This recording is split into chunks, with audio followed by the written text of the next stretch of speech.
Hello everybody, welcome to Online Eskwela, and today we will be discussing another new interesting chapter with a lesson entitled The Three Social Sciences Theories.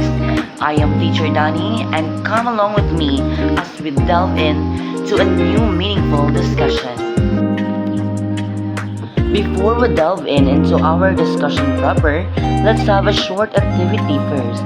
I'll flash and read a question, and you can answer it or guess wherever you are, at home, workplace, or even at school.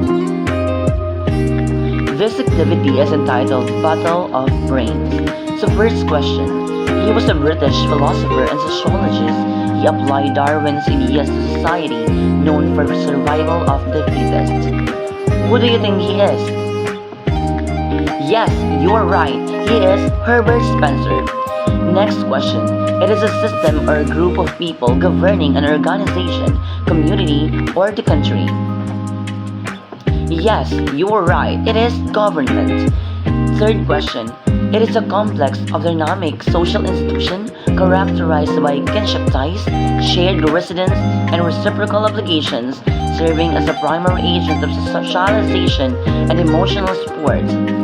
What do you think it is?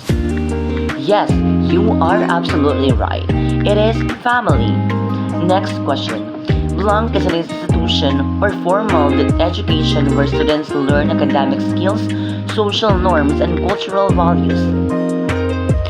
Yes, you are absolutely right. It is school. Question number 5. Blank is a group of people sharing culture, territory, and social structure, interacting and influencing one another. What do you think it is? Yes, you are right. It is community or society. So thank you so much for participating with our short activity. I hope that you enjoyed our activity. I have a question though. What is your realization about the activity that we had, or what do you think is our topic for today? Yes, you are right. Our topic for today is all about the three social sciences of the community. It talks about the different aspect or the different parts of the community which work together to balance and to stabilize the equilibrium of peace and stability of one society.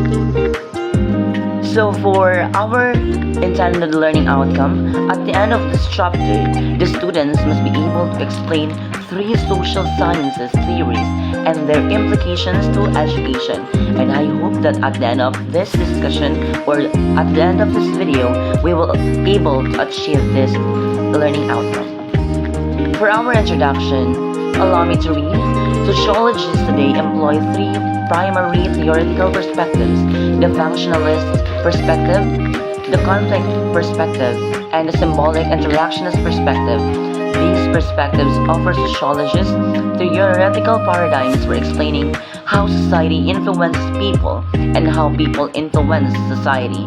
Each perspective uniquely conceptualizes society, social forces, and human behavior. The chapter 3 is composed of three social science theories, but in our case, or in this video, we will only be talking about one of the theories, which is the structural functional theory. Our introduction means that all of those theories can give hints or modalities to sociologists on how people influence society and how society influences people. So, in this video, we will only talking the structural functional theory as it highlights in our PPT. Now, if you have time, you can watch the Damn Bone song in YouTube or whatever media platform. This song can give you a perfect explanation about the topic that we will discussing in this video. For the obstruction of the song, all of the bones are connected. From the toe bone to the leg bone, they are connected, and they have to connect to balance the body of a human, because if your legs are truly fine, then according to the song, you can shake them skeleton bones. This song is to highlight the functionalist theory, and there's a big connection between the song and the topic that we will be discussing today. Structural functional theory, a sociological framework that views society as a complex system whose parts work together to promote solidarity and stability.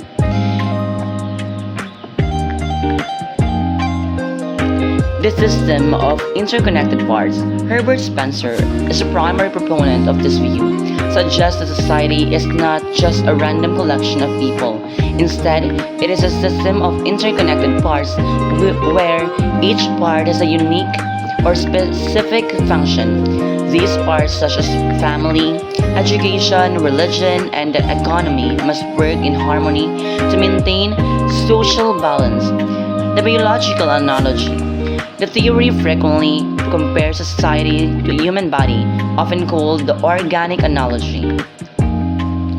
Specialized organs, just as the heart, lungs, and the brain have different roles but are interrelated. Social institutions like the family, the state, the school, and the church perform distinct functions necessary for survival. For a body to be healthy, its organs must coordinate. Similarly, social institutions must collaborate for society to function effectively.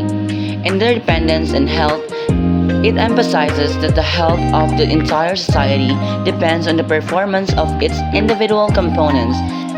Systemic failure. If one part of the body fails, the whole body suffers. In the same way, if one social institution like the economy or the education system fails to do its part, the overall stability and health of society are threatened. Essentially, this theory views society as a giant organism that naturally strives for equilibrium, as a state where all parts are functioning correctly to keep the whole system alive and well.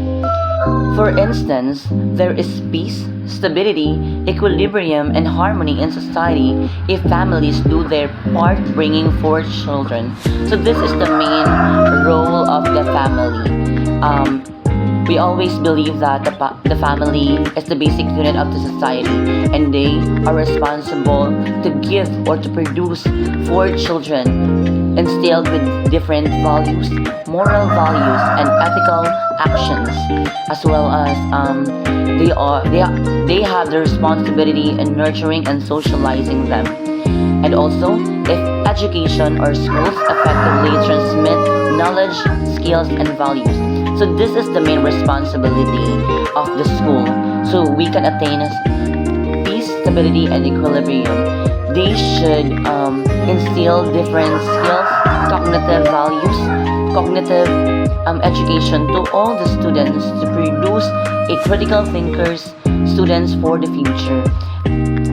And also, if politics governs citizens well. So this is the most important aspect of the society, the government. So if the politicians have vision or different platforms that they can build, they are visionary enough to govern the citizens well, then there will be peace, stability, and equilibrium. So that's why we should choose a rightful leaders, rightful politician to govern us, to lead us to progress. If economics take care of food production, distribution of goods and services, and religion strengthens the moral fiber of the members of the society, failure of one social institution to do its part means the disruption of stability in society. So it is important that every part of the society should take its part, should take the responsibility of progressing our own society, because we can attain stability and sustainability as well if all of the aspect and all of the factors in our society must collaborate and should cooperate with each other. For example, the rise of single-parent and dual-earner families means families have less time or sometimes no more time left for the supervision of children and their homework, which may result to an increase of non-performing students in school. So I have a question though. If you were to choose, what do you think is the most important social institution and what its impact on society? You can answer it at home or wherever you are in the world. If I were to choose, I believe that every social institution, every factor, or every aspect of the community is very important. They have different roles they are playing to shape our future, to shape our community, and to achieve peace and stability. So I believe that every factor of the society are very important. The functionalist theory of education focuses on how education serves the need of society through the development of skills encouraging social cohesion. So these are the how functionalist theory perceives the education.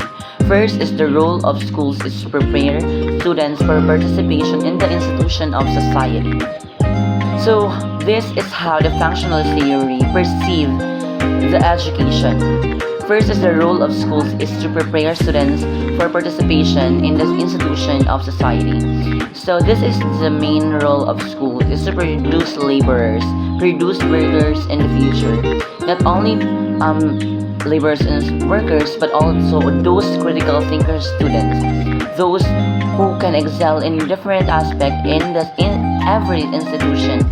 And I believe that the school are the training ground of every student, so the school should embody the different core values. Second is education is concerned with transmission of core values for social control.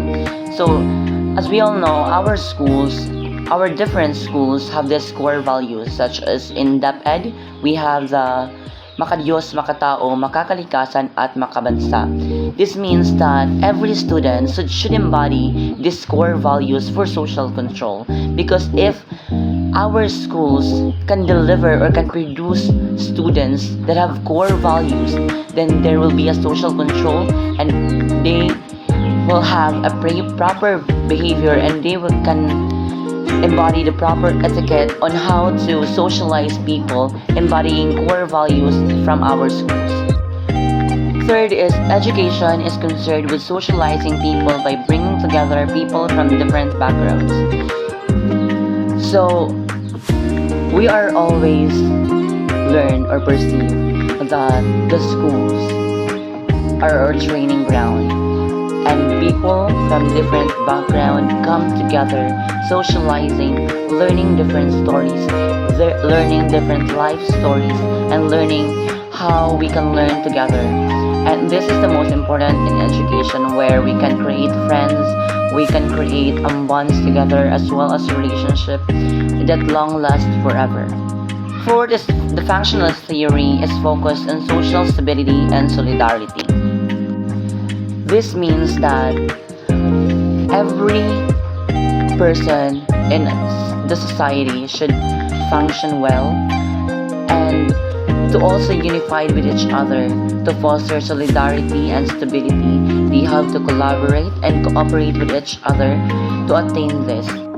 Functionalist see education as a beneficial contribution to an ordered society. So through education, there will be an ordered society.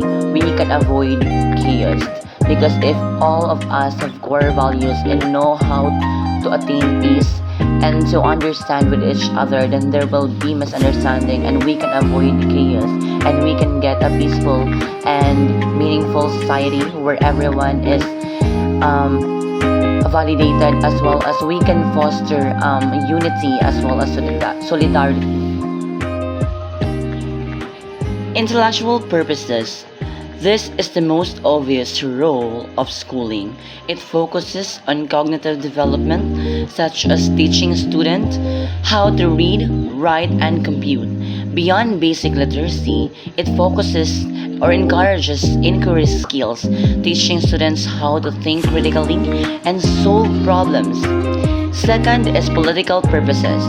Schools act as a training ground for citizenship. This involves patriotism, instilling a sense of national pride and shared identity. Assimilation, helping diverse groups or immigrants integrate into the mainstream culture. Order, teaching students to respect authority and follow laws, which ensures the stability of the state. Economic purposes. Functionalists believe schools prepare the human capital required for a functioning economy. Workforce readiness. Students learn the specific skills and work ethics, punctuality, follow instructions needed for future jobs. Sorting. Schools identify the talents and abilities of students to ensure that the right people end up in the right roles within the labor force. Fourth is the social purposes. Education serves as a primary agent of socialization, often picking up where families or religious institutions leave off.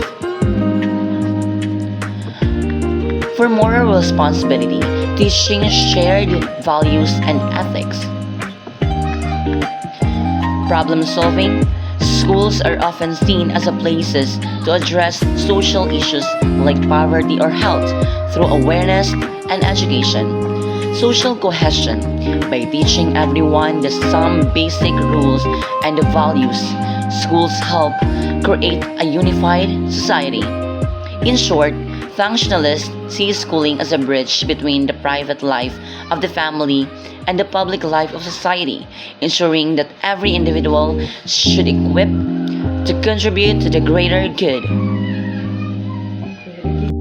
So for the conclusion, structural functional theory talks about that every parts of the society such as church, family, government, community should function and collaborate well to attain progress and productiveness, and also we can foster stability and sustainability and equilibrium of our society, and we can attain peace and unity. Thank you.